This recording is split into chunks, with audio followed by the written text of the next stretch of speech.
Yeah, yeah. Yeah, yeah. Yeah, yeah, yeah, yeah, yeah, yeah, yeah. Hey, And we good, and we're starting. Cool, thank you. I'm glad we finally got this to happen. And in Boston. Before your show. Shout out to Boston. Shout out to Lil Mass. Yes. Do you get nervous before performing? Always. Always. I think that's the art of performing because, as I say, it's called performance art for a reason. So it's like you hit that stage, you try and just give your art now in this new way. So yeah, but usually by the time I'm on the stage, it's subsided. By the time I've done 2 or 3, poems, songs, I'm like feeling a little bit more comfortable on the stage. But that nervous energy is good energy. Yeah. Isn't that such a weird thing? You're a performer too. It's that same thing. It's like the more anxious you get before you get on stage, the more like powerful it is once you're up there. It's like a building of energy type shit. Yeah, it's like soon as I hear the music, as soon as it drops, it goes out the window. As soon as I hear the music drop, though, it's like, okay, you here. Yeah. You here now, so it's just all my nerves go away as soon as the music drop. And it's funny because people always say you gotta like go with like feeling right, but I don't know if that's always true because performing, it's like it feels so not feel so wrong, but you just feel so nervous. You're like, this isn't what I'm so you almost want to run away like an hour before the show. Because you're striving to make sure I'm in the mic. You're striving to give a good perfection. Performance. Perfection. Yeah. It's like the perfection of the performance. We rehearsed. Like I had us rehearsing in Atlanta before we left out. We rehearsing 3-4 times. I feel like we might need to get a rehearsal in tonight. That's my mindset. Like I just wanted to be sharp for us. Every time we hit that stage, I wanted it to be a good running show. I want the people to come and say this was good. You know what I'm saying? Like it ran smoothly. It was a great show. Not to knock anybody, but I've been to certain shows and I could tell like, they didn't prepare. You know what I'm saying? Like they probably didn't have a single rehearsal, and then sometimes it could tell. So for me, I feel like I'm giving all of myself to the stage. I want to make sure I'm giving it to you guys correctly. I want to make sure I'm coming with my A game, baby. Yeah, a love of the art. Like you can tell when someone's like phoning it in. You know what I mean for a performance. Yeah, because you should. A lot of people think that you could just go up there and just rap or sing and it's going to come to them. You have to know how to, control the crowd and control the atmosphere and work the stage and control your breathing, so. Have you guys performed together a long time, or is this like a new thing, the collaborating? And I guess y'all should give an introduction of who y'all are before when we start. Great, Sam. I'll let my illustrious brother, or unless you want me to introduce you, not. Well, however you want to do it. So sitting to the left of me is a rapper, a writer, an MC, entrepreneur, innovator, a Buffalo kid, born and bred. My brother, Eskay home. It's a pleasure to even be able to introduce my brother. Like us being family couldn't make this any greater, but I've been watching my brother like hone his craft for many, many, many moons. You know what I'm saying? Like even when like I'm not focused all the way on music and everything that I got going on, like he be like, I'm working. I'm like, what that mean? He like, music. You know what I'm saying? So it's like, I think that's helped to push me too. But ladies and gentlemen, Eskay home. Thank you. I feel like you got to give the introduction to her now. And to the right of me is the poet, the villain, the goddess, beautiful person, beautiful poet, beyond talented, amazing chef, my bigger heart. She means the world to not only me but a lot of people. She has guides. We had an interview a couple weeks ago. A guy gave one of the greatest compliments I ever heard somebody give anyone, and said that she's the exclamation mark on a song for her verse. And I'm like, damn, wish I wrote that down. But You know, y'all know her as Keisha Plum. You know what I'm saying? Like, she's been on a lot of your favorites, from West to Benny to Conway. She got, you know, some other joints that I can't throw out there right now, but she got an amazing catalog, and she's in very high demand. You know. Thank you. I like that. That's nice. That is it's cool. I'm an only child. I'm jealous of even y'all having this relationship is like, it's like, damn. Well, we have 3 other brothers and we have a sister. A big family. Where are y'all in the lineup? We're the youngest. I'm the youngest of everyone. We're the babies. Yeah. Oh, you too. Yeah, that's why you're the artist. You're the Everybody else, the 4 other 6 of us total. 4 my mom had, and then 2, you know, my daddy, you know, he was doing what he was doing beforehand. So, but it'd be like that. Collectively, it's 6 of us. Shout out to our siblings, our brothers, our 3 other brothers, and our sister. You met DT. You met DT. Yeah. That's like our tour manager, accountant, business manager, lawyer. Yeah. He just got his MBA last year from Howard University. So. Damn! Congratulations. Yeah. Smarty pants. That's nerd. crazy. He was. Y'all are a talented ass fucking.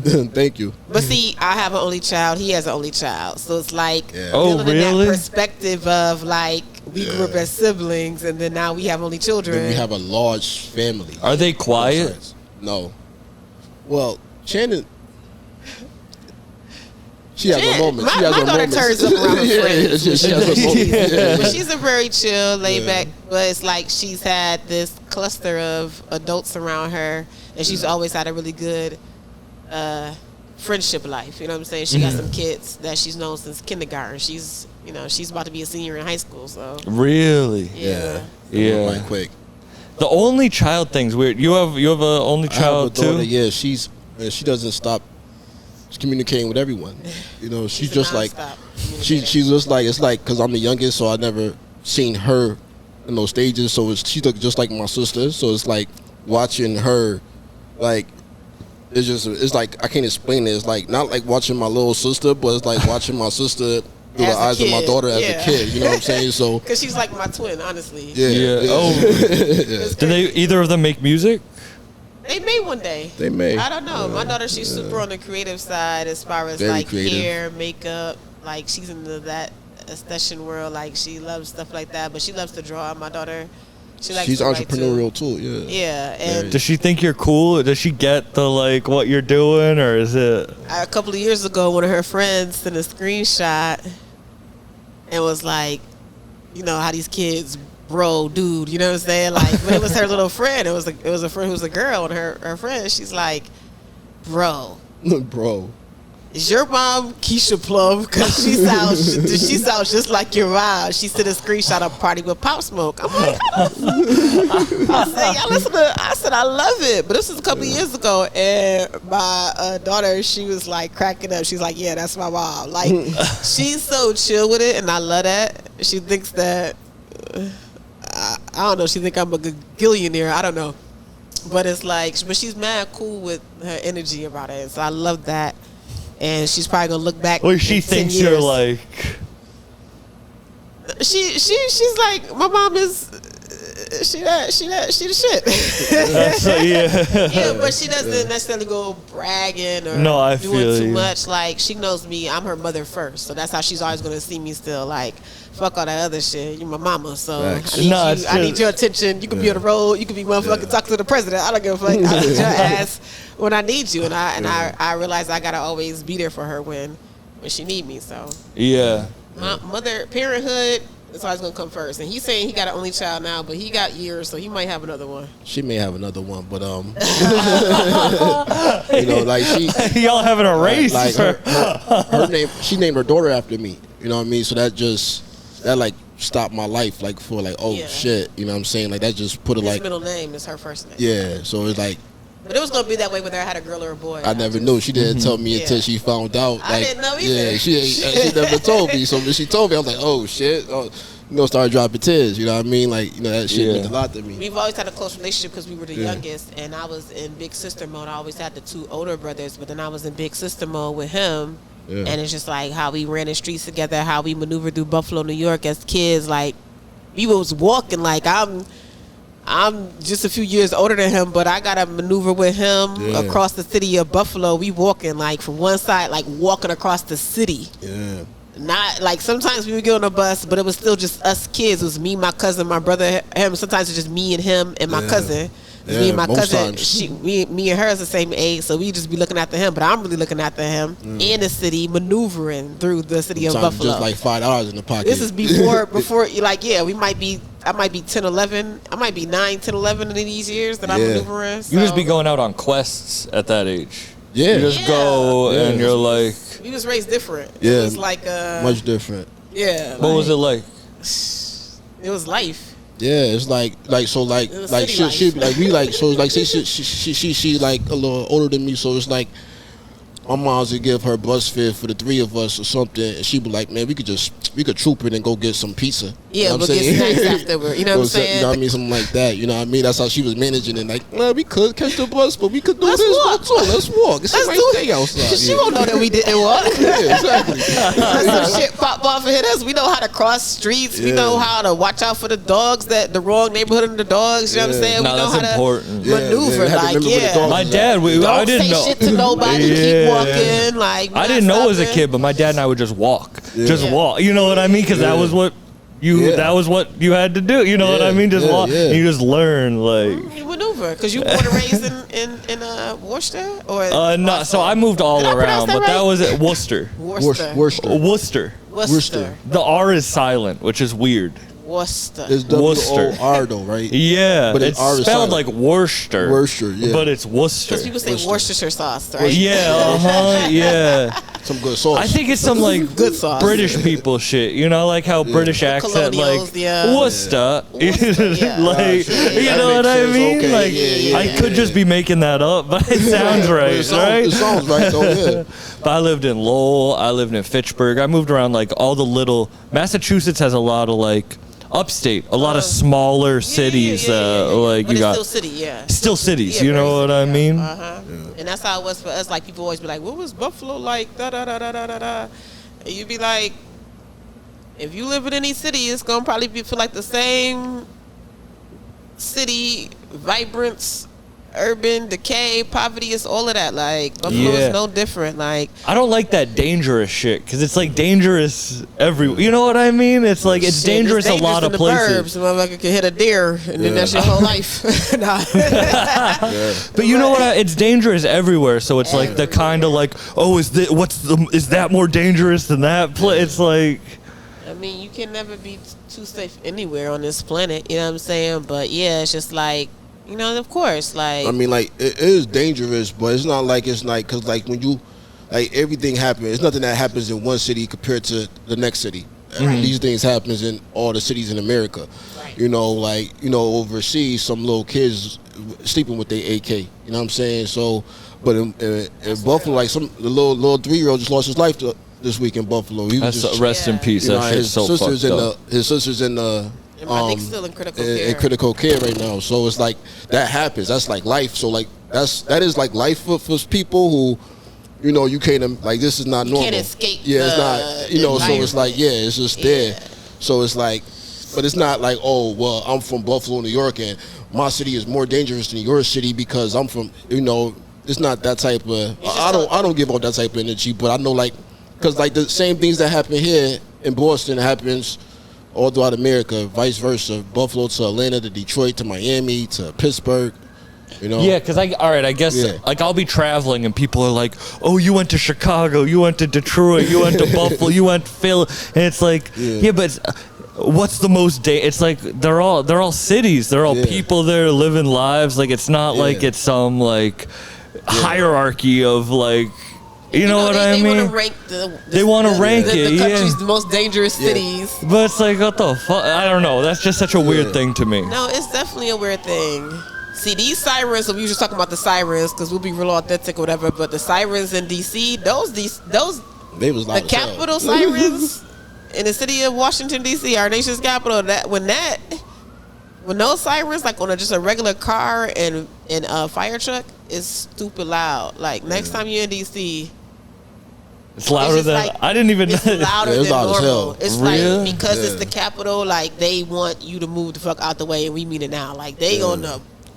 I said I've been in Like Atlanta. we just left. We just left and just heard them here, so we know the difference. Like that shit was loud as Just hell. to bring that up, it's loud. Like I Yeah. think that's because we in the nation's capital. They Nah, DC's crazy. The police presence in DC is crazy. Yeah, They're it's everywhere. heavy. It's heavy. Yeah. But we had a great time. DC was amazing. Like that was our third city on the tour. Yeah, third Last city. name legendary tour. Last name legendary. Yeah. DC was amazing to us. Like we actually before we left Atlanta, we had got some not so good news about DC, and we were. I'll tell you one thing, you know, regardless if you believe in God or not, what your spirituality may be, like praying, like we had to really pray and really just say, you know, God, you in control, because DC, we thought it was going to be hectic for us and not a good experience. DC turned out to be a great Yeah. experience. Can I ask what happened, or is it more on the It was DL? just a little hiccup with the venue at one point. You know what I mean? So like misunderstanding. And, Yeah. we cleared it though, but you know, right before we got on the road, like we just gassed up, and we was about to hit the road in In the Chick-fil-A parking lot. the Chick-fil-A parking lot. Yeah. I don't like And, the brand people, but it was just but, so crazy. Like, we just, you know, I see, like, you know, we balance each other, you know, last name legendary, me, my brother, my sister. So like, if them two are, sometimes it's them two, they pissed, and so I have to calm them down. Sometimes it's me, they have to calm me down, you know, but we like the perfect balance. So, you know, we have to, you know, talk, remain calm, breathe, yeah. you know, Breathe breathe. don't forget to breathe. Like, You know, ladies and gentlemen, don't forget to breathe, Yeah. because because you gotta get back to focus. I'm you know? testy. When things happen, you know, life is how you react to shit. and that's know. something that's a constant of growth. It's a constant, you know, stepping stone in growth is your reactions to. Because you get in that state and you don't even see what you can't even step outside that state. And I see it. And I be It's like, human. It's human. You know, we Oh, what They we already all took go video. through it. yeah. yeah. I be trying to find my balance, stay in high vibrations. Yeah. But no, the long story short of it is, or short story long, what is it? Long story short. Longer Long story story short. longer, Long longer story longer. short. Long story. It's a Yeah. podcast. Long story long. That's Yeah, the. nah, dead ass. We persevered. Like we just made it. We made DC remember us. So we said that's fine. We're gonna have a great show, and we had a great show. Yeah. So just exciting to be on stage with one another and be performing. I know back to that original question you asked about us performing new. with one another. Yeah. This is definitely new. We've done music together. We've recorded in the booth together. We've done we've done music videos together. All of that. Yeah, but that's true, as far yeah. as this being the first time that we're now, he has his set, I have my set, but then we have a set of songs together. Yeah. Like that's the first time that we've done that. It's now we have like our stages, his stage, my stage, and then like I bring him back out and we do some songs that we have together. Yeah. So it's really dope. I love it. Yeah. What was y'all history with music to get like? Did you find music? Were you both into music as kids? Was it? Very Yeah. much so. I've always Like we have our older brother is like hip hop head, you know, and so like me, I was, you know, still in their cassette tapes when I can get them and pin them back, you know, taking CDs when it became the CD era, putting them back, you know. But she was playing music all throughout the house, so it was like me coming up and hearing what she's playing, you know, it's all throughout the house. It's like ringing, you know, because, you know, it's not like today where you got so many, you know, avenues of entertainment. You know, it was just the radio or television we had back then, maybe a video game system if you're lucky. So, you know, sharing music was like a thing in our household, from our mother, her playing music in the household, to our brother, to my older siblings, to, you know, then we started talking about it. Like, who your favorites, and, you know, what you think about this album, or have you heard this album yet, you know. So that's how it was from my perspective. But, you know, she can. Yeah, I mean, we had a huge connection on music through our mother, too, because mommy, you know, we grew up listening to her records, too. You know what I'm saying? The radio was there, but, like, my mom would put on a vinyl. Like, she might have one of, you know, I think her and my dad had a, like, collective vinyl collection, but she was the one, like, it's just that true. Those Saturday mornings, You know, those Sunday evenings, we're listening to a huge variety of different music. Clean the that whole she house. exposed us to, yeah. Do you know what I'm remember saying? one? Like the first one that really stood out to you? Like, as far as, like, on the soul side of things? Just like the first album that you really remember that like your mom put you on to. Dang. It had to probably be in the Luther Yeah, it was definitely Vandross. Luther. Or Whitney. Luther. And then if we was taking it back, it would probably be like Marvin Gaye. Yeah. Yeah, my mom listened to a lot of Marvin Gaye. Like, she grew up in the 70s. So it's like, that was her teenage years in the 70s. Yeah. And I feel like that's one of the most beautiful eras in music. Like, one of them to me The is 70s, the yeah. 70s. I was and- like, yeah. if I could go back to the 70s and just live a day in the life of, it probably had to be like a Marvin Gaye song. Could I pinpoint exactly? No, but it was like the Marvin Gaye, Stevie Wonder. My mother, I love Stevie Wonder. He's one of my biggest influences in the writing, because this is a man who wrote, I feel, some of the most beautiful music on this planet. And you know, of course, we know Stevie Wonder is blind, so it's just like the art that's behind him being this wonder. He was a kid when he was discovered, so it's like his voice, the way the poetic, like the poetry basically that he's writing, because that's what he's writing these songs, but it's poetry. So I know my mom played a lot of Stevie Wonder, like Overjoyed, like that's one of my favorite songs. Like my mom, what is it? All Is Fair in Love and War. Well, it's really called All Is Fair in Love, but it's like All Is Fair, yeah. But yeah, like it's just like my mom, she found ways to make sure that we were introduced to art. Yeah. Early. Yeah, Like, you know, she super just, early.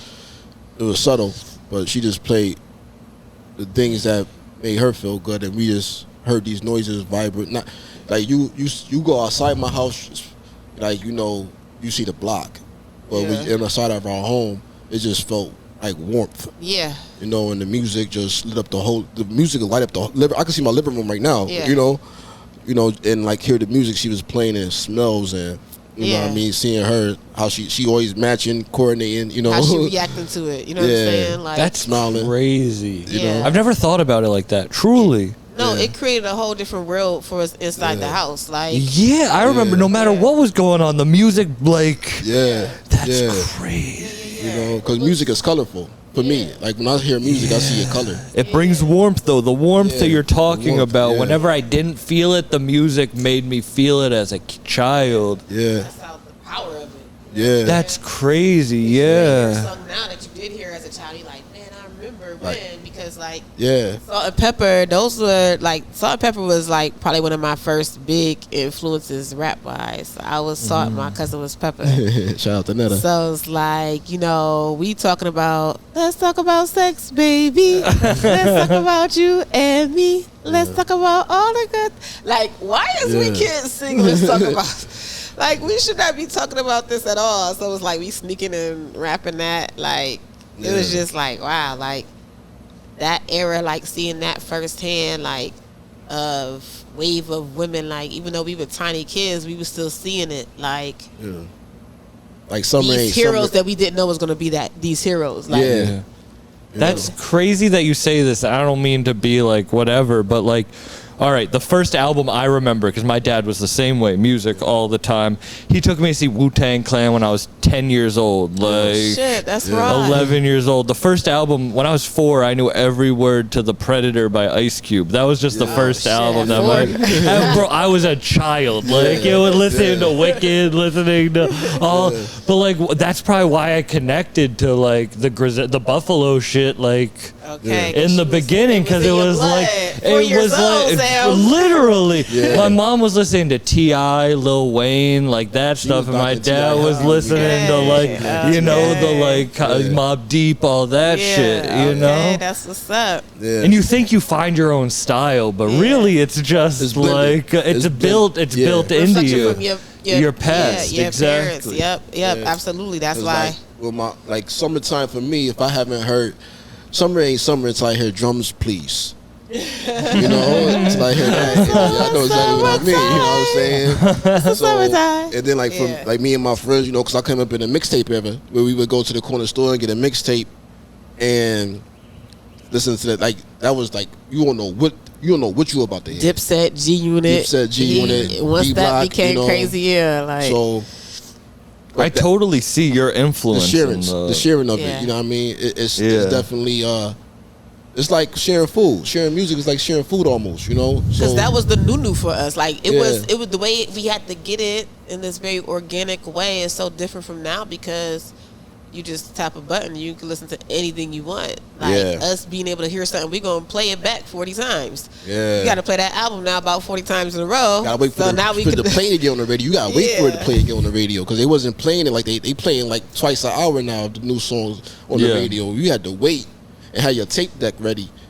And there was such less music back then. That's the crazy thing. You know? You had to wait though, you know? And you know, hip hop has like, it was beautiful though because hip hop would take you to somebody's neighborhood and their community and, you know, their backdrop and their family. You hear stories about people you never even met through rhyme, you know? Right. And it was a connection, you know? Yeah, I think that is the thing. I feel like you and the whole the Buffalo scene was able to paint a picture of it well and make you feel like you were there, and that's probably why people connected to it so much because it was so personal.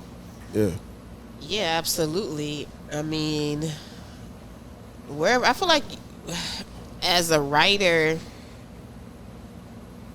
I'm just trying to give a very authentic perspective through my lens of these natural feelings. It's like a sensory thing, the touch, you know, what you see, what you smell, what you feel, all these different energies that go into growing up in a city and the things that hit you all at once, some a little bit at a time. You know, like I say, street names poetic. Like even our, you know, like just finding poetry in some of the like neighborhoods. Like we got an area, like we got different areas. You know, like we got Cold Spring, that's where we're from. Like we got the Fruit Belt, we got Central Park, we got downtown, which you know some people call around the way. We got a lot of different hoods. Delavan. Yeah, Delavan. Yeah. And Delavan Bailey. Is long. Bailey. You know what I'm saying? You got Delavan and Bailey. You got Delavan and Chelsea. You got Delavan and, well, Grider come back. But, you know, and then we got the West Side. So it's like, we got different blocks that, you know, people gravitate to. And it's just like, that's what we just knew. You know what I'm saying? That's all we knew. This is what we know. So when you get to a different city, you grow up, you see different things, you get exposed. Like we talking about the lingo, the linguistics. It's the same hood, different lingo, different. Might be some different politics, but you know, you absorb it through the other music. Like I remember being in Buffalo listening to Outkast the first time, and I'm like, yo, these motherfuckers sound country as fuck. But, you know what I'm saying? Like, it's like, this is different. This was new. Like, I always absorbed. Did you like it when you first heard it? I loved Outkast when I first heard it because I was like, whoa. But my brother DT was listening to it heavy. That's when he changed his name to Latif, I think. Yeah, he had the fist around his around his neck. My brother wore a fist around his neck. You know what I'm saying? On the he had a medallion. Had the little the braids. A lot of things. But yeah. We always had these different experiences with music and the culture. Like, just in Buffalo was no different, I feel, for anybody like living in the borough. We just was in Buffalo, you know? But we got everything directly out of New York City, so. When did you find your voice? Just yesterday. Nah. When did I find my voice? I feel like I found my voice when I started recording poetry, because then I could attach like this visceral emotion to it as far as me hearing the poetry. So when we started recording in my old apartment in Atlanta, in the closet. It was like I made these tracks. He was recording. I don't. Well, my answer to that question, I just I'm just saying, in finding my voice, I feel I started to find it through recording, like, because then I'm like, oh, Why did you start recording? I love the way this sounds and feels. Well, because it was something I just was like, I want to do. Like, I was writing poetry so heavily, like I was going to school, like in college. But prior to that, I've been writing since I was young. But in college, I was writing. I was transitioned here I was transitioned from Buffalo to Atlanta. Like in college, like starting this life out here, not really knowing too many people, just going through a lot of things as a young woman. I'm writing in class, writing. It's probably why I did the college dropout route, but I'm constantly writing poetry, like, and it never stopped as far as like the love for it. Life shifted, life changed, had my daughter, different things happen, you got more experiences to write about. But ultimately, I just wanted to hear how it sounded like I was hearing poets on wax, as far as Nikki Giovanni, Last Poets. My mom put me on to the Last Poets.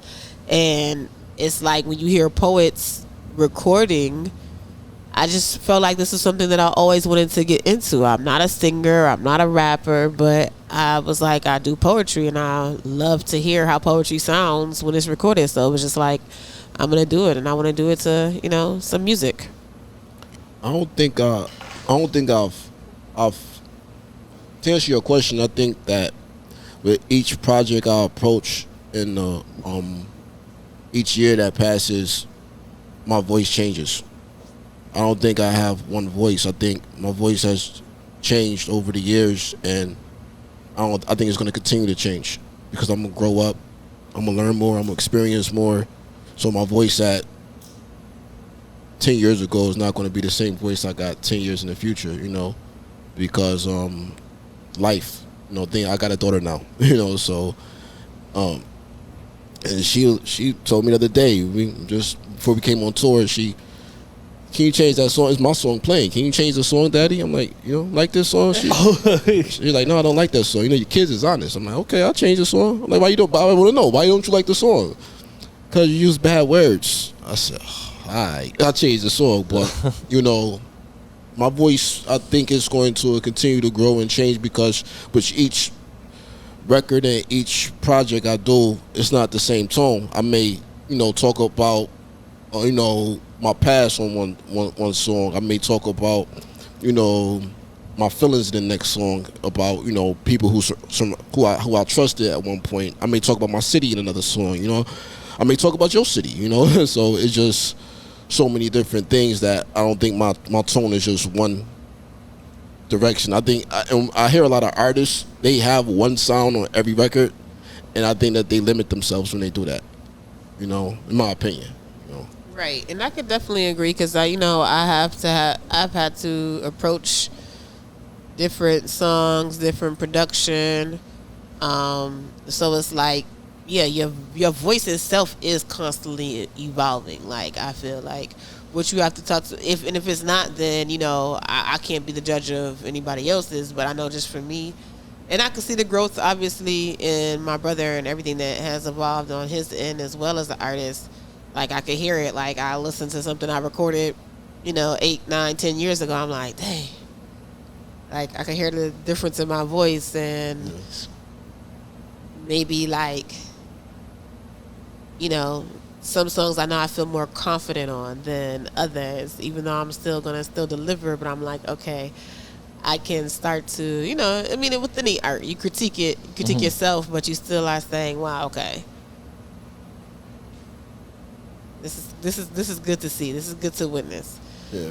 But yeah, like finding your voice. I mean, yeah, I know it just started once I recorded. Like once I decided I wanted to make that transition to record, because that's a big change in your life, though. Doing that changed your trajectory forever. So, but I feel like my brother, he has started recording some things first, if I'm not mistaken. I'm not sure, but it was like we started kind of recording music a little bit around the same time. To be quite honest, Close, the guy he's one of our artists.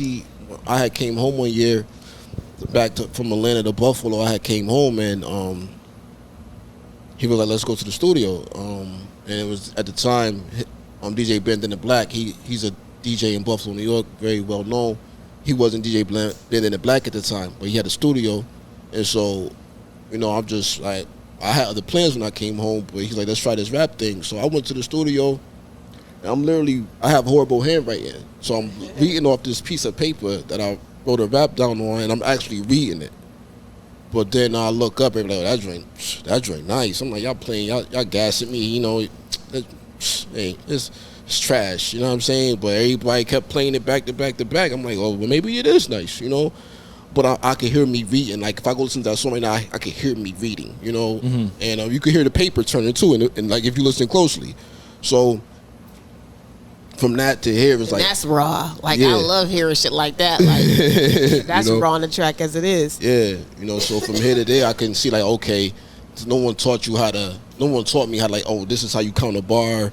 This is how you write a bar. I'm just writing, and it's on beat. I'm on beat, but... it's like 120 bars in a verse. Because, I grew up listening to Nas and, Jay-Z and Biggie. They had these long-ass verses and, they just painting their story until they done. So hip-hop is fun, man. It's fun. You can just take something like how this artwork is just like, that's hip-hop right there. That canvas, Yeah. Like, the energy. Have a blank canvas and just... no paint on it, Yeah. I feel that. I was always a fan of natural things. I was never a fan of anything that was forced. So I don't get when people force things. Because I'm like, I was never a fan of that. Like, these conversations, like this podcast, I could be super clickbaity and just have, like, questions lined up to be like, oh, this will be a great clip that I know is going to do. No, you know what I mean? But that's not natural. Like, us just talking, and then however it goes, it goes. That's what I would have been a fan of when I was, like, watching that. Like, just how you like the paper, you know what I mean? It's like... No, definitely, because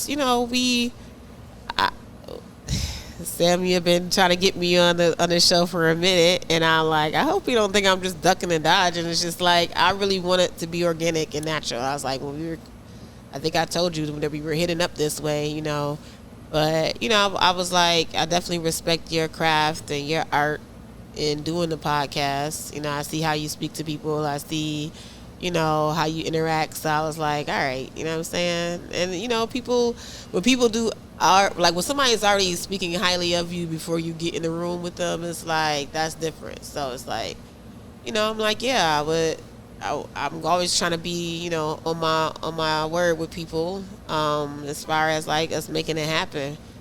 So it's just like, yeah, I'm like, come on, let's do this. I appreciate that. Because I remember I think a lot of people probably have this feeling when they hear you for the first time, where it's just something completely different. No matter what verse or what people have heard you on. I bet you even felt that same way you heard something from. It's like, it was just different. And that's something that I respect. And that's why I wanted to make it happen. No, nothing other than that I respect, like, what you do. Because you do something that's completely different. You know what I mean? Something that, all in a world that already is different, you were like, nah, I'm being me. Yeah, and I didn't have anything set out to say, yo, I'm just trying to, you know what I'm saying? It's just like, this is exactly where I was just led to be. Like, we, once once we got into the rhythm of recording, we be in the studio. Like, we had so much different material. I was putting stuff out on SoundCloud all the time. Like, he was putting out, he got his stuff on DSPs, obviously, but he was putting out music at a faster rate. But when we started collaborating together, it also brought apart this, like, okay, this is our creativity bouncing off each other in a different way now, because we were just like, my stuff, his stuff. But then when we even like really synced in and started working on more music together, it's like, okay. I don't know if I ever told you this story, but like, I'll tell it right here. Griselda got murdered. Okay. And when I found out Griselda got murdered, you know, that shit fucked me up. I was in tears, heavy, and she wrote a poem about. So she wrote me a poem. Like, as soon as she found out, she wrote me a poem. Yeah, I remember. And that. I read the poem and it just had me in tears again. You know, even more like I'm smiling. You know, because it's like an uplifting poem, and I was like, I gotta get her on the song doing this. And then like right after that, I was like, can you be on the intro and the outro to my project? And this was like, I knew I always heard this Erykah Badu song where it's called America. I think this was like 2010, right? Yes, 2010. Yep, exactly that year. You know exactly when the money. Yeah. I heard this Erykah Badu song. She would always play this song. She always played this album, and it was the intro, I think, to Erykah. It was it's at the top of Erykah Badu's album, whatever song it is, but it's called America. And I just heard her on it. You know, I just heard like I need to get that instrumental for her to do this. You know what I'm saying? And when she wrote it, I was like, yeah, I heard it correctly. She did this justice, and but when I read the poem, that's what made me say, sis, you want to record this with me? I need you on the project, you know, and because her gift word is just. Yeah, and I was excited too. I'm like, yeah, let's do it, you know. We didn't have a lot of money for studio sessions, crazy, you know what I'm saying? We was just like, we're going to do this, you know what I'm saying? Like, I love that. I always wanted to record. I felt like I just knew I always wanted to record. So when the space and opportunity was coming to me and it was just happening again in a very natural, organic way, you know, like I said, we recorded. I got a poem probably that's out on Instagram, YouTube from dumb long ago. One is called Blue, one is called Left City. I think they're both still up. Under Keisha Plum? Yeah, yep. And I recorded those both in my closet in my old apartment in Atlanta. And it was just like, just the reflection stuff. I was missing Buffalo. It's just like, I just had a lot of reflective moments about just life in those moments, like reflective moments in those moments. Yeah, like it was just, I was having my own nostalgia and it was just a lot going on. I wanted to get it out. So, and just being in that, still finding yourself, finding your voice, but still finding yourself and who you are and what you want to talk about in life and how you trying to express yourself, like being able to do that. Like everybody doesn't have that opportunity, so I don't take it for granted as far as even just having the courage to. You know, they may write 10 books of poetry and never share one single poem, and it might be the rawest words ever written on the fucking face of the world, you know, but unless you share it, nobody's gonna, you know what I'm saying? But people keep things tucked. Yeah, we was just in DC and at a restaurant called Fish Scale. We had one to go there, and the owner, when she found out she did poetry, she's like, I'll have to connect with you about. She said, I'm just getting back into poetry, and she wanted to connect with her about. Yeah, she was an auntie, you know. Yeah. She said she had went into pharmaceutical, and like first of all, shout out to Fish Scale in DC. Shout out to Fish Scale. I'm glad we came back. Immaculate service. I will do a public announcement. Go eat at Fish Scale if you are in DC. Black owned. The fish was all sustainably caught. Wildlife. I mean, the fish was so delicious. Best plate I had in DC. Best plate I've had in a long while, actually. But long story short, she was just sharing with me that she did poetry. And she was like, I stepped away from it for years. And she was like, I just recently started writing poetry again. And I like went to an open mic and shared it. She was like, it was just such an exciting thing. But we didn't get too deep into it because she had other customers. But I just love hearing stuff like that. Like, because, again, to my point, like, thank you for bringing that up, too. It's just that, you know, there are people that hold on to these God-given gifts. And they, like, feel like, maybe the world might not understand why I want to share my poetry. Like, they may not understand why I want to sing or rap. You know, some people be like, oh, go do something with yourself. You know what I'm saying? Like, this is what I'm doing with myself. Like, you know, people could be very highly critical. Like, I see little mean things people write about me on Twitter. I be like, damn. Sometimes I poke fun at it and I might, like, give a troll their attention. That shit's so dumb, though. It's because it's like, look, I take it and I realize, damn, motherfuckers talking about me though. But motherfuckers are always, honestly, motherfuckers are always hating. It's really one in like every 1,000. And that's just a person. I know it's not it's jealousy. It's like lack of understanding though too, Sam. So it's like. Cause like for my data, for me to be on your mind that much, for you to take your time to say something negative about me and you never even met me. Yeah. That's I hate her on West Side Gun Track. She ruins every fucking song. You ain't even had a cup of coffee with then me. Then don't listen to it. Press skip, baby, because I'm gonna be on them hoes now.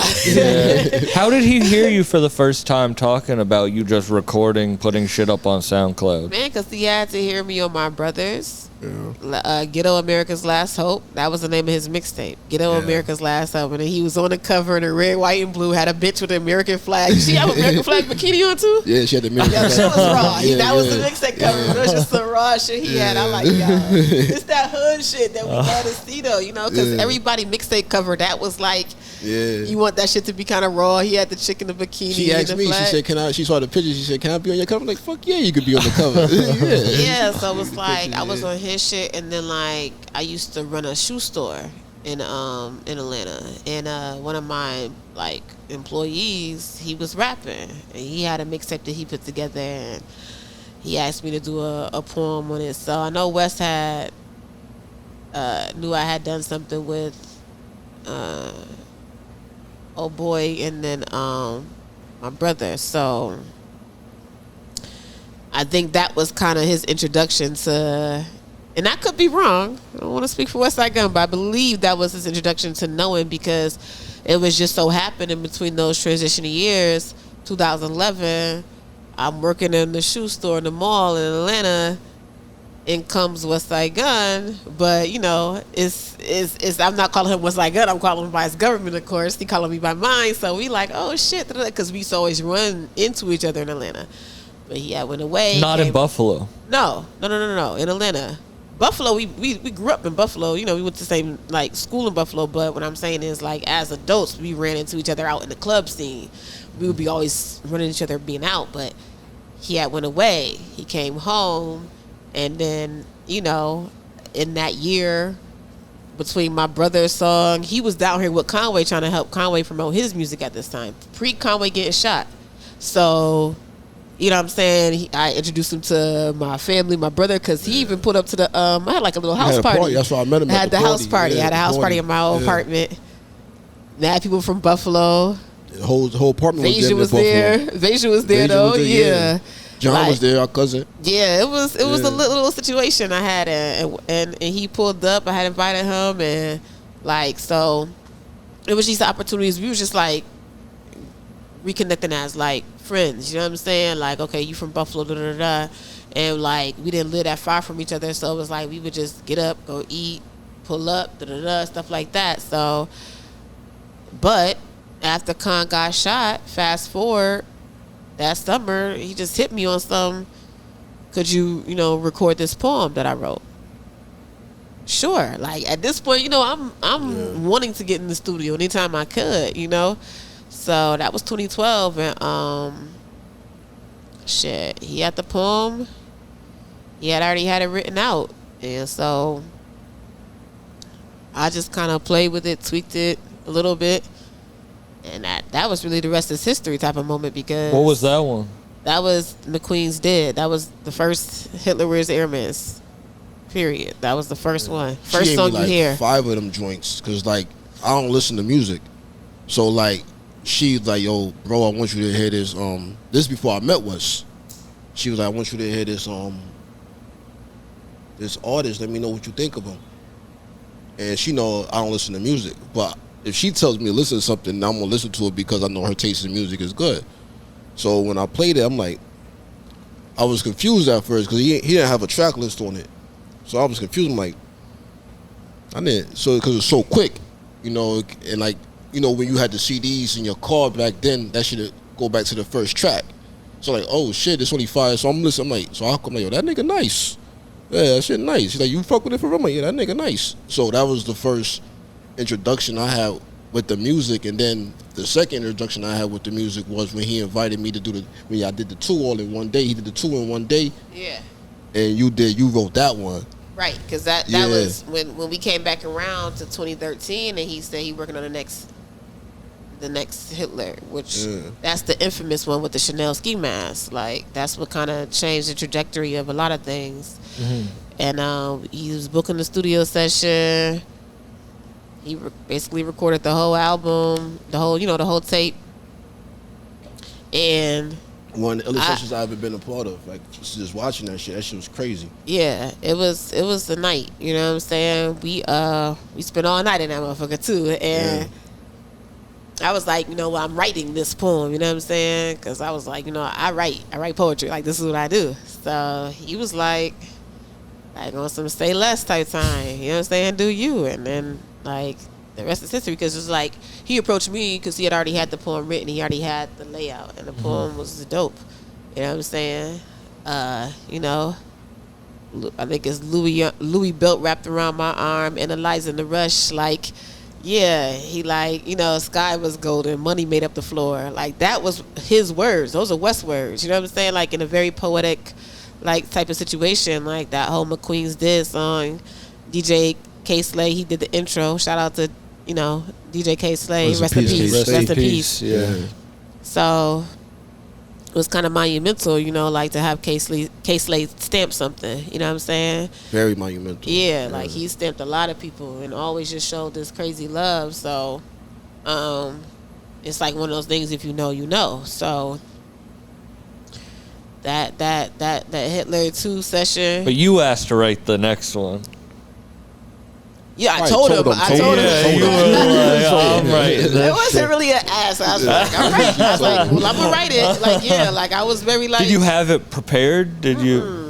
No, I just heard the Derringer beat. I wrote in the studio. Really? Yeah, the majority of everything I've done with Wes has been in the studio. Like in most recent years, since we haven't had so much time to connect, it's been him sending me a track. But I love writing in the studio, like, and I love writing in the studio with Wes too. Like, there's certain people that I love writing in the studio with, like my brother, like Wes. Like I create a song, so it's like, but I love writing with him, and like I love hearing that beat for the first time. It's like, oh, okay. So, but the Derringer beat that we did, like that was produced by Derringer, Vera Boys, our song, and I'm actually doing that on tour right now. Gotta always bring it back to the tour. Oh, our shirt dropped. Oh no. Hey, got us looking crazy. You got out me here. with the PTSD. I thought you was in Georgia. Sorry. Last name legendary. Yeah, we're on tour right now. So I'm performing Vera Boys. I actually just posted it on my Instagram. Shameless plug, I guess, but I just put it on my Instagram because part of my set, I'm doing songs that some of my favorites that I've done with Griselda, done with West, of course, and then I have some new stuff from the album that I'm doing on this tour. Never heard before, so it's like I want to get used to just always incorporating both. And I like a good acapella. I hadn't done. I think I'm gonna do an acapella in Buffalo. I might do one tomorrow night. I've always incorporated a nice acapella poem in the midst, but everything I'm doing is to the track. So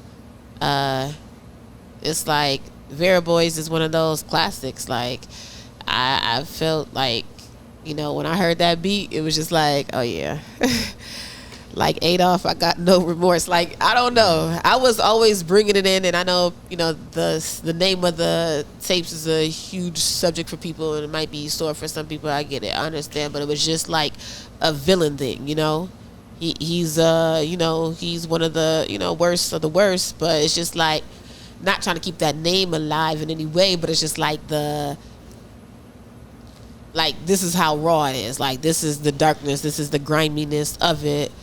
So, it was just one of those things that Wes said, yeah, like, the devil wears Prada. Yeah. I mean, maybe it is because I'm a comedian, but I don't get how people don't get like it.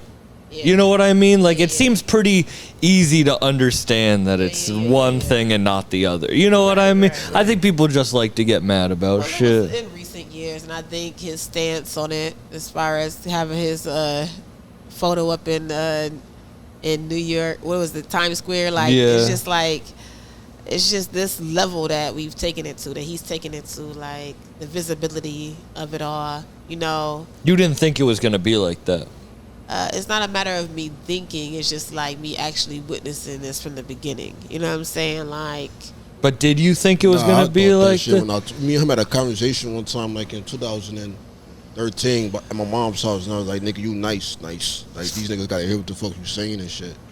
but it's also. But I didn't see his like where far he would take it. No, but I knew like that he had to be heard. You know, like, and he did it. He did it. He's doing it. You know, still. Not to have so much of a bias in it, because you know, I just have literally been a part of every album, so I'm seeing it. So it's like that I think, but I'm seeing the things. I'm seeing the Prodigy show up at our show. Rest in peace, Prodigy. I'm seeing the Jada Kiss showing up at our shows. I'm seeing the Sean P show love. I'm showing rest in peace, Sean P. I'm showing, like, I'm seeing these different architects. You know what I'm saying? Like, I'm seeing it, right? So then you start to see it. Oh shit! Now, Hove tapped in. No. Oh shit. Nas, like, you see these different levels of the archetype that are now, they have no choice but you know, when DJ Premier like is like, yo, I got something for y'all to spit on. Like, these are things and elements that you cannot just say, you know what I'm saying? Like, this is special magic that's developing right in front of our eyes. So it's like, I'm seeing it, I'm witnessing it from the inside out and the outside in. So it's like, Well, it's happening to you also. Like, it is. Yeah, so that's why I can't believe it. Yeah, like the Jay's Hope's listen to you. You know what I mean? No, absolutely. Like that's it's from that recording studio that you call legendary. From that to that is a crazy, like, it doesn't, you don't feel it, right? You don't, it doesn't feel. I feel it, but I haven't been pinched. It's like the pinch, you know, like surreal. Pinch me. I'm in my dreaming, like, it's like, I feel like when I release my album and I want to see how people feel about me truly, then on my own, I think I'm going to feel like a certain level of more success or acknowledgement, because that's my hugest feat, is to release this album. So When's it coming? I've been asking her all year. Look at me. I usually don't ask that's my one interview. I've asked a couple, but when's it coming? I just asked her last week. Right. I won't ask you. It'll come when it's supposed to come. You're Yeah. talking about spirituality. You're talking about things happening when they're supposed to. Yeah. It's amazing as fuck though. I heard this. Her album is. I released a single, Cold Shoulder. That's a great track. Thank you. I tapped into your live that Yeah, day. we played it on the live stream, but I had already heard it. I love that no, track. I could tell. I said, oh yeah, he already been, Cold Shoulder. That shout out to J.R. Swift. You know what I'm saying? Like, we actually had a whole session here. Like, West had flew out mad producers. That's when we recorded Folie Deux with Mock for, you know, Pray for Haiti. I didn't know it was going on the Pray for Haiti album. Wes was like, here, you write this. And I was trying to get them to extend that pocket, and Wes was like, get this in this pocket. Like, so, but fast forward, like, JR, we had connected on some production, and that Cold Shoulder instrumental is crazy how it turned into what it turned into for me to release and for me to do us to do the video, because, you know, I was like, I gotta put a video out. You know what I'm saying? That was my first video ever. So it was just like, I wanted it to be special, and I'm glad I was able to shoot it in Buffalo. Can I ask who's on it? Can you give any Eskay Home. Any leaks? Eskay Home is on the album. That's the song I sent you. Yeah, which is amazing. The Knowledge. Yeah, that was incredible. I also really liked the shoebox money. Shoebox. I really enjoyed that one. We too. performed both of those. Like, on the tour, we're performing both of those. So, you Council know, made the shoebox money. Yeah, and Don Carrera made The Knowledge. Shout out Don Carrera. Shout out Don Carrera. I love Don If you're Carrera. listening, watch my interviews with J.R. Swifts and Don Carrera. I have to tap into both of those. Like, Yeah, me too. Don Carrera is super, super dope. Like, He's from Mississippi, right? I think he is from I think it's Mississippi, Yeah, I think he's yeah. from Mississippi, yeah, but like he from out of this world in my opinion. He's super creative. I got a crazy stupid pack from him, man. I can't wait to get that music out. Like you can skirt the question if you want to about who's on the album. If you don't want I thought it was a good move. Tiana Denise is on the album. Shout out! Watch my interview with her too. I love you. Did Tiana Denise? Wow. Yeah, long 2 years ago. Yeah, she couldn't make it. Is she here? She can't make it to Lynn. Oh, that's too bad. Damn, that would have been great to see her. She would have been right here, but that's too bad. She did DC with us, killed it, killed DC. She's incredible. She's a super talent, like supremely. Like I've always said this for years. I just want the world to hear my friend. Like she has one of the most rawest, naturally just refined, gift from God voices. Like when I heard that first song, it was with Flea. I remember that first song. I just remember hearing that and be like, "Damn, this shit's different." You gotta go to West Side Gun, because that's where you gotta go to. I've gone back, but I just mean the first time I really saw. You know what I mean? Like you see people and then you really tap in. Phone. Where's my phone's being okay. My phone. Hey, not to break the magic of this podcast, but I use my phone to record it. It's cool. I remember because I was watching my boy 40's podcast. Shout out to Easy 40. Yeah, I'm gonna do shameless plugs. Watch my podcast. No, please watch the. That one was amazing. Podcast. That one was amazing. Nah, like, no, Tiana Denise, like, me and my brother and I don't know, when was the first time you met Tiana Denise or heard her sing? Was it for when I brought her in to do the Searching for Christopher? Nah. It was the he did the 2. He had her in there. That's the shit. I was like, that shit legendary. I was like, oh, this nigga about to win. Oh yeah, because we did that after. Wes couldn't find the hook for the Never Coming Home, and I'm looking at him look for the hook, and I'm like, who got the hook? I heard him do the verses. I'm like, oh, this shit dope. So I'm like, she about to sing. I never heard her sing. This is my first time meeting her, and Monk had the verse in his phone. I'm like, oh, you got the hook in your phone? Oh, this is he got a team. He about to win with this shit. And she did the Never Coming Home. I was like, oh, damn, that joint. Hold on. Yeah, that joint. Yeah. Chasing Ferrari. It's the game of life.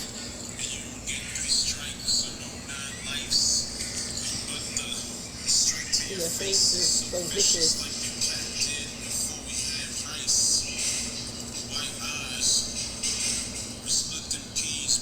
Right pies. This shit. This is when I first heard Tiana. This was 2013 then. Yeah, 2013. Yeah. This is Never Coming Home. Like, and you know, I know Tiana probably gonna hear this portion of it. She gonna love it, but I need you to. If you've never heard this before, Sam. No, yes, I have. But I remember. Yes, I have. Yeah, but we're gonna do a live reaction to it right now. Yeah. This is one of the ones for me that is like. Yeah. Cause in the studio, this beat was just. I just heard you playing the beats. Thinking of flipping bricks, like.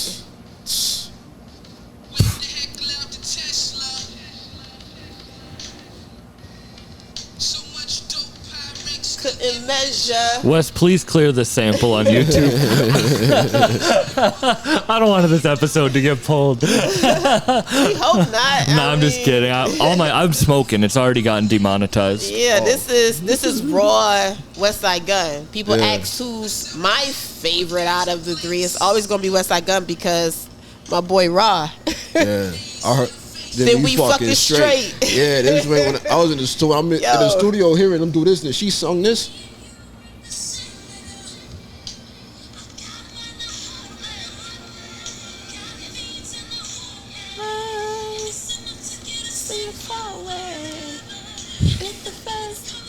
She ain't never coming home. Yo, I can't sing like Tiana, but yo.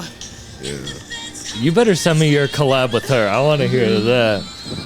Yeah. Nah, this is one of them joints like it just put you in the mood, like yeah, like all right, you know. But yeah, shout out to Tiana Denise. That's my darling. Yeah.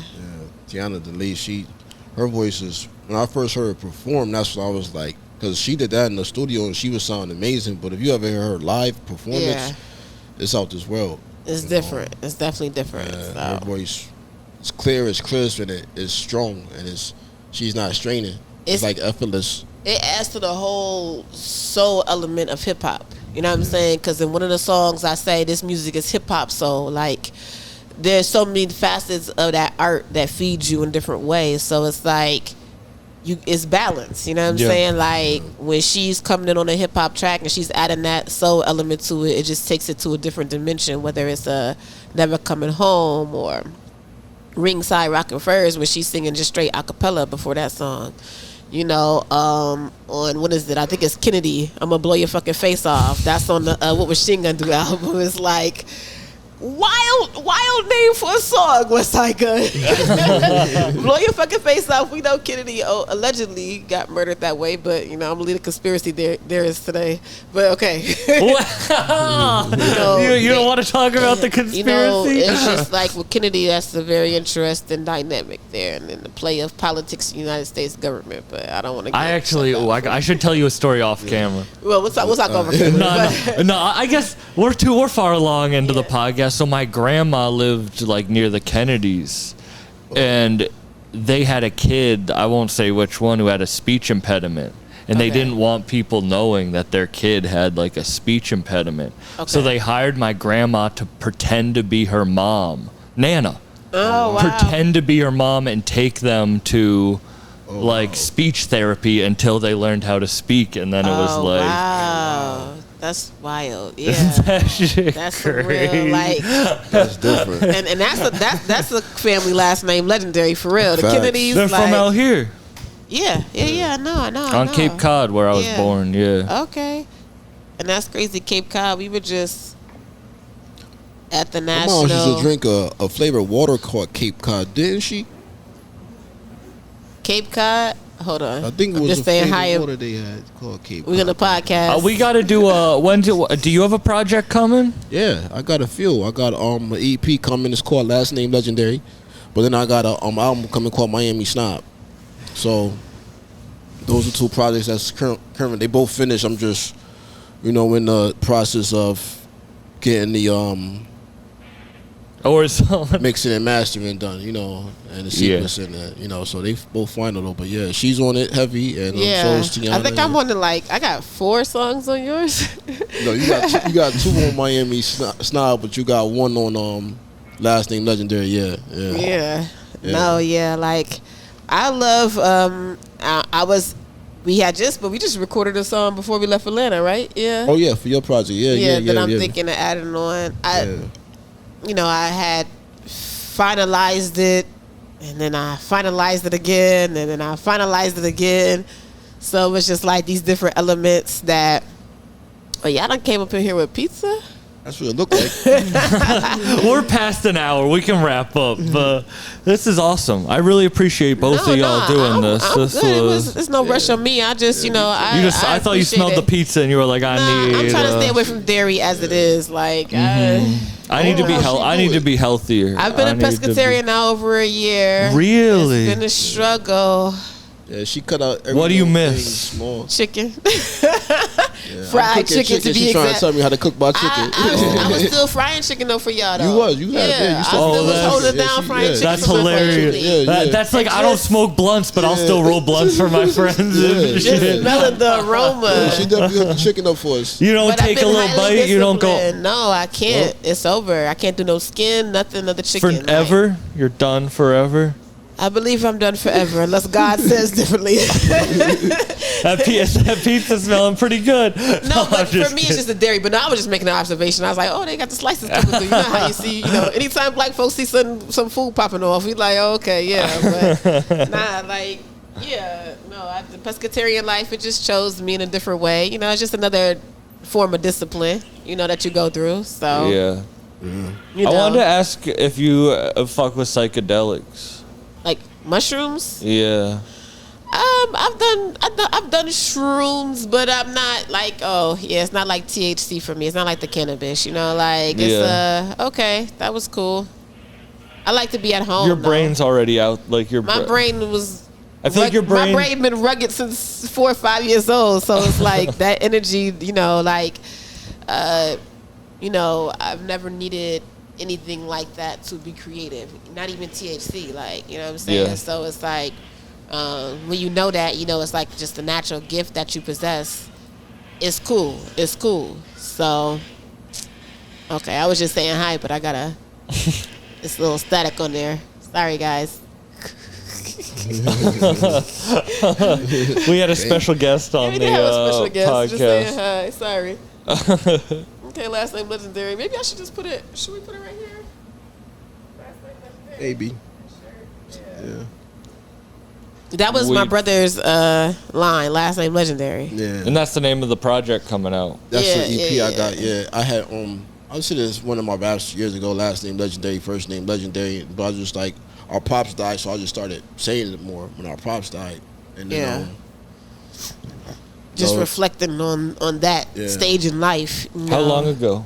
He died 2020. As soon as the pandemic started, wow. he died. He passed away April 2nd, 2020.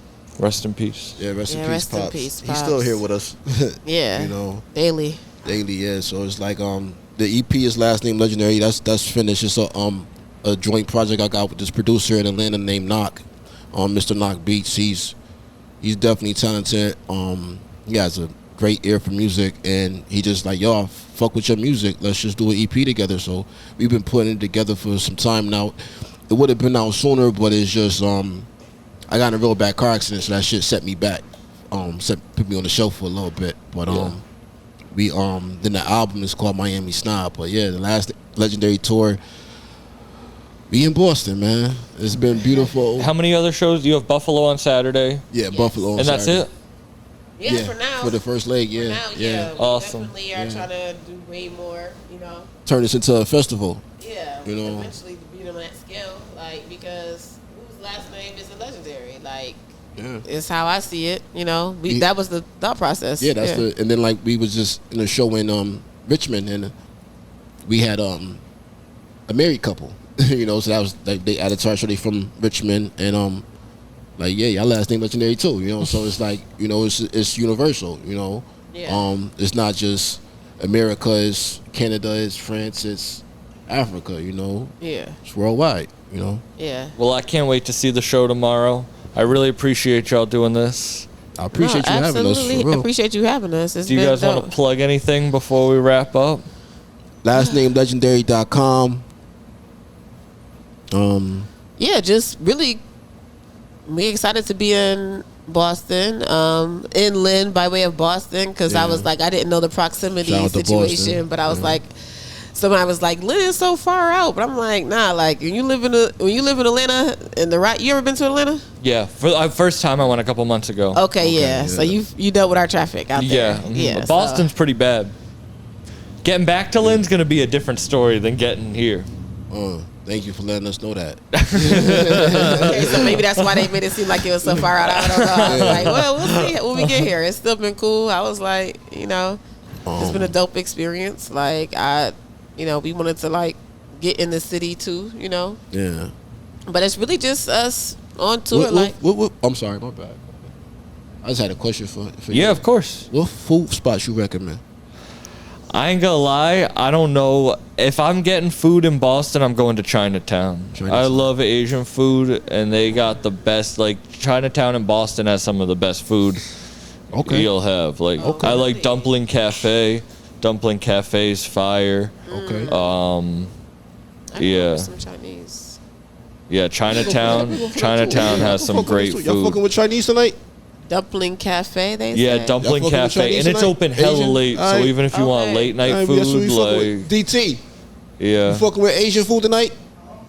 All right, that's what we supposed to. Well, thank you to Bedlam Show Off, Killer Boombox for letting us use the space. No, yeah, the space is incredible. Yeah, the space is we definitely awesome. appreciate this opportunity, Sam. Like I said, we was just kicking it. We ain't had nothing to do. I love that don't obey the normal rules of society. Like, Yeah, I love that's this. my favorite. I love this right here, man. Is that Homer? I don't know. It kind of almost looks like him. Yeah, But but then like the villain on Sonic. Yeah, dude. I didn't even realize he had a mustache. He has like a Walter White mustache, like a Breaking Bad mustache. Wow. Now the whole elements, like that's what I'm saying, like that whole breakdown from graffiti and then like bringing it into these different elements that like the abstract, like you know, of course I love, and just because I'm here, you know, Kip. Oh, shout out Kip the Fog. Kip the Fog, man.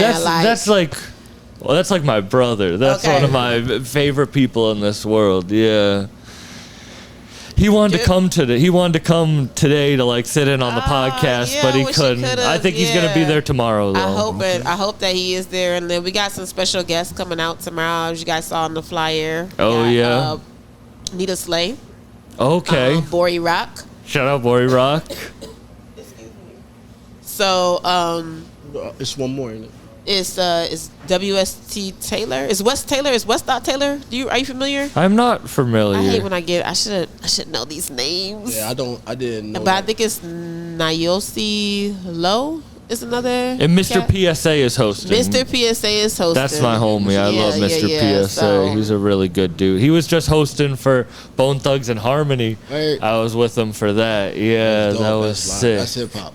That was crazy. That's hip hop. They can't do that no more. Like I don't know. I haven't heard an artist since that be able to duplicate what Bone and Twister was doing since then. It's He also, Mr. PSA has given me two of the coolest hip hop experiences I've had. I got to be on stage for Bone Thugs, and I got to be on stage for Raekwon because he was hosting the Raekwon show. Oh, that's dope. Shit. I met Raekwon in 2017. Did you?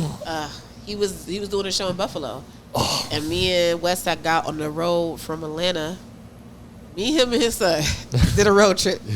We stopped in New York City, and then we had to stop in Buffalo for the show. So he had some business in New York City, and then we stayed in New York City a few days, and then we drove. It's just me, him, and his son on the road. It was a dope ass road trip. Fly God Jr.? Yeah, Fly Guy Jr., yep.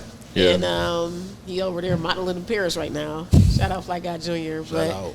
yeah, like Raekwon is there doing a show, and that energy, like just the love, he was like, yo, he just told me that night, like, keep doing your thing. Like it was just it was dope, because like I said, like as you're in this and you see the Raekwon, the Ghostface, you see the Method Mans, you see that cloth that acknowledges what we're doing right now, like just bringing this special part of hip hop back, because it was lost, baby. Yeah. Like Griselda helped to bring it back. Let's just be clear, you know what I'm saying? That's when I get into my talking my shit, but Griselda brought that. I think they brought it feeling back. Yeah, they brought that feeling back for certain. I think they.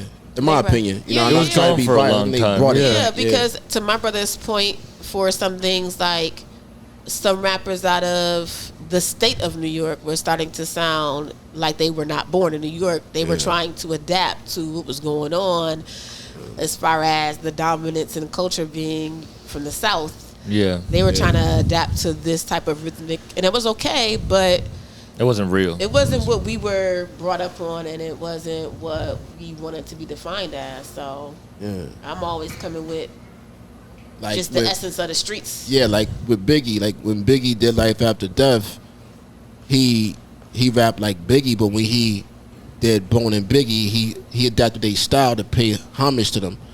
Yeah. But he didn't rap like Bone on every song. Right. You know? Right. So yeah. like, that's the best way I can describe Yeah. it. That's that a great is example. that is That's a great yeah. example. Yeah.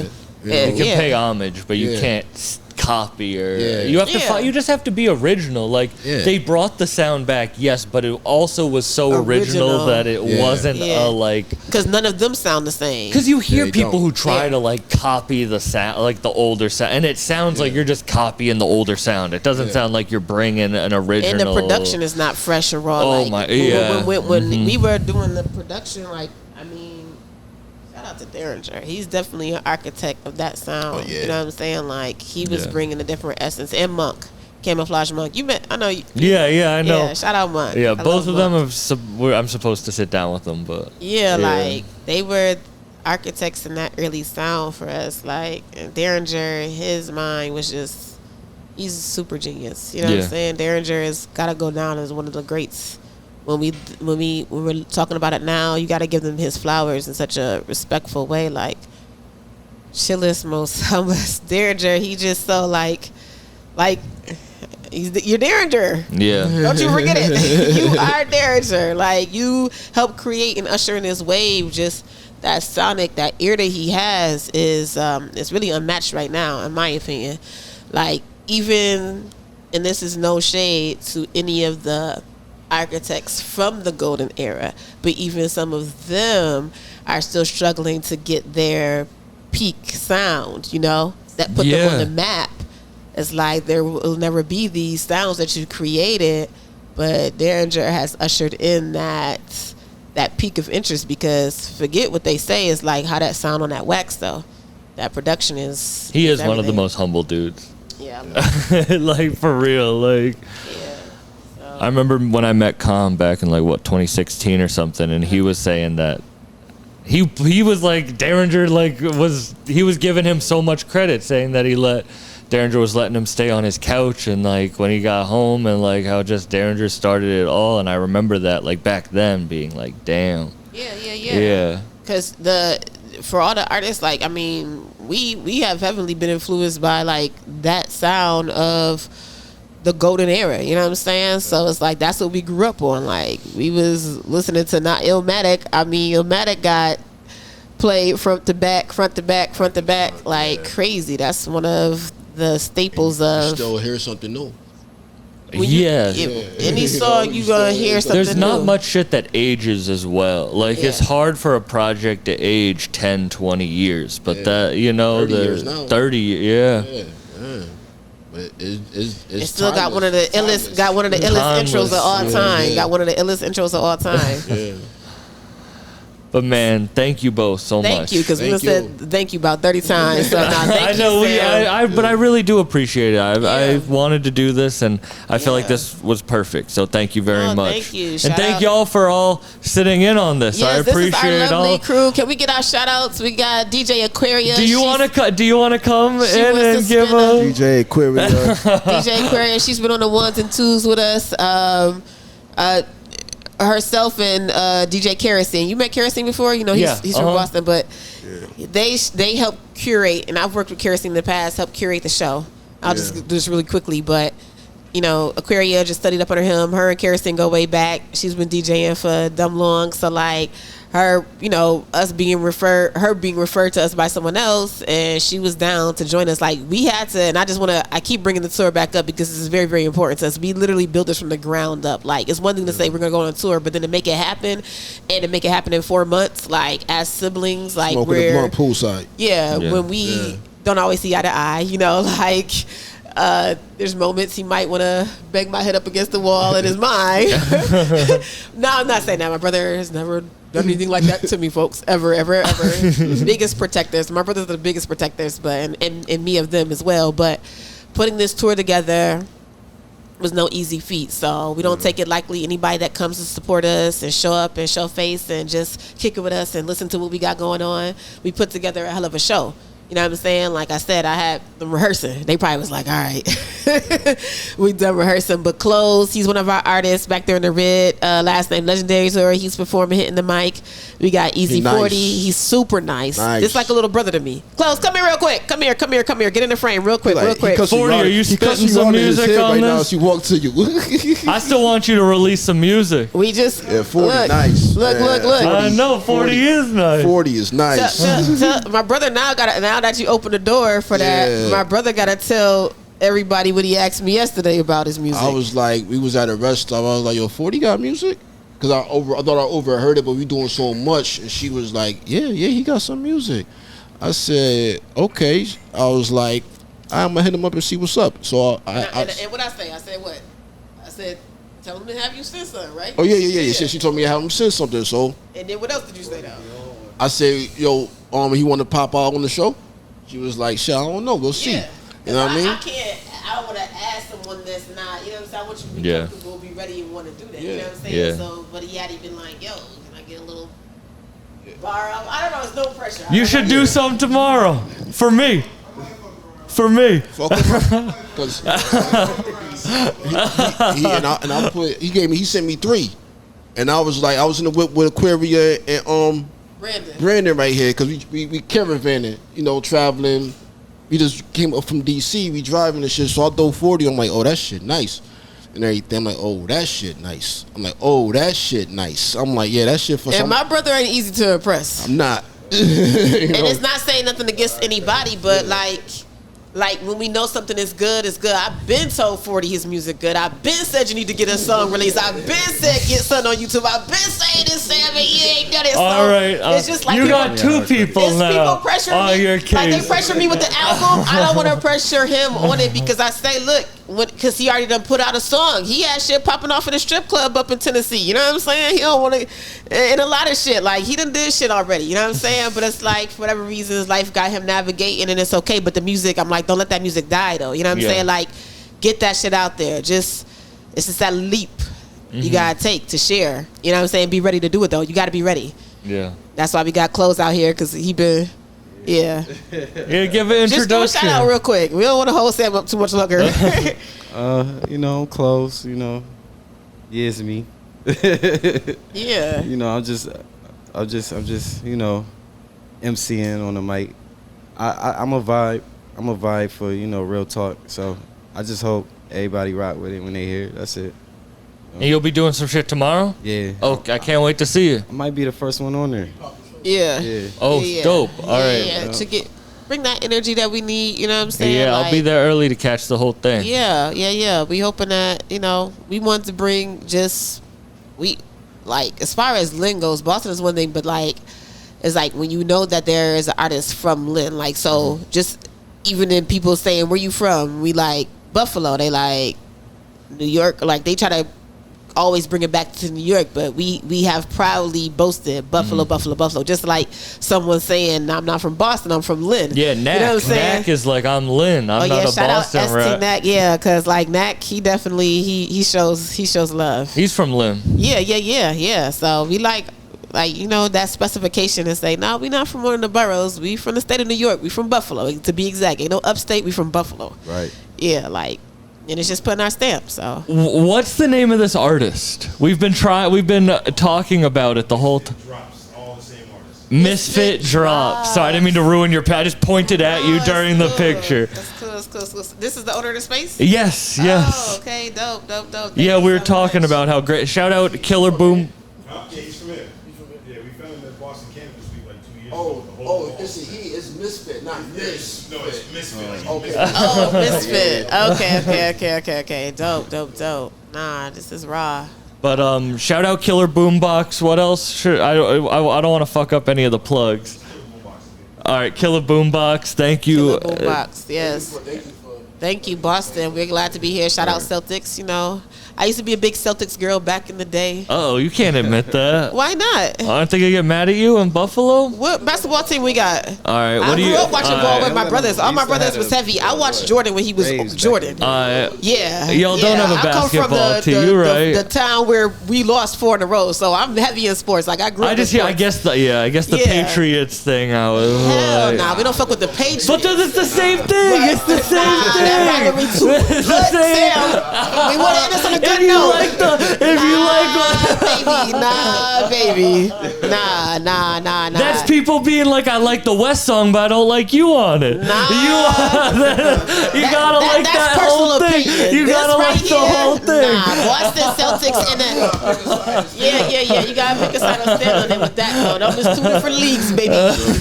Yeah. All right, so you're a Celtic.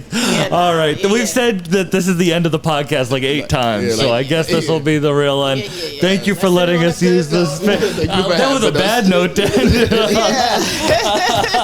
You're going to be like, delete the episode. I don't want it. Nah, never. Nah, we appreciate the love, though. Definitely. And just sitting down, taking it. It'll be the first of many. We got to come back and talk to you again. We got to get you out to Buffalo again. Mm-hmm. And you got to come to the A again and kick it with us. So. I know. I'm supposed to come down to Atlanta in August, actually. Okay. Well, we got to figure it out. Let us know. Is that Ron Burgundy? That is Ron Burgundy. Oh, my niggas. That's Ron Burgundy. Peace out, everyone. Like and subscribe. Yeah.